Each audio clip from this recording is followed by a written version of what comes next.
యుద్ధాలు చేసినటువంటి మా రాజులు అనేక సార్లు ఓటమి పాలయ్యారు.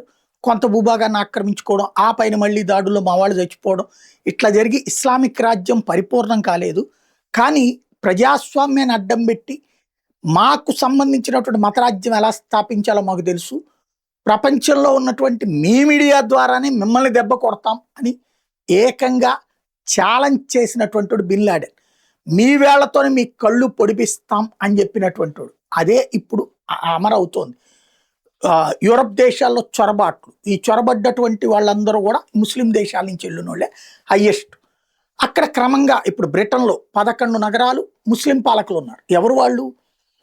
ప్రపంచంలోని ముస్లిం దేశాల నుండి చొరబడి అక్కడ ఉన్నటువంటి వాళ్ళు. చివరికి బ్రిటన్ పౌరులు స్వతంత్ర పోరాటం చేయాల్సిన పరిస్థితి వచ్చింది. 2050 నాటికి బ్రిటన్ ఇస్లామిక్ రాజ్యం కావడం ఖాయం. ఇప్పుడు అమెరికాలో కూడా అందులో యాక్షన్ స్టార్ట్ చేస్తే ఏకంగా న్యూయార్క్ మేయర్ మందాని ఆ విధమైనటువంటి దాంట్లో సక్సెస్ వాళ్ళు.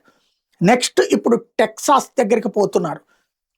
ఇక రాబోయే రోజుల్లో ఒక పక్కా ప్రణాళికతో ముందుకెళ్తామని అనౌన్స్ చేస్తున్నారు. ఓపెన్గానే స్టేట్మెంట్ ఇస్తున్నారు. ఇదేమి దాపరికం లేదు, తెర వెనకాల లేదు. 5 లక్షల మందికి శిక్షణ ఇస్తున్నారట. ఎలాగా? మతపరంగా ఎలా ప్రచారం చేయాలి, అవసరమైతే యుద్ధం ఎలా చేయడానికి సిద్ధపడాలి అన్నటువంటి. వీళ్ళు ఈ 5 లక్షల మంది అమెరికా అంతా స్ప్రెడ్ అయ్యి రాబోయేటటువంటి 5 నుంచి 10 సంవత్సరాల్లో అక్కడ ప్రజల్ని మోటివేట్ చేస్తారట. ఇది ఓపెన్గా చెప్తున్నమాట.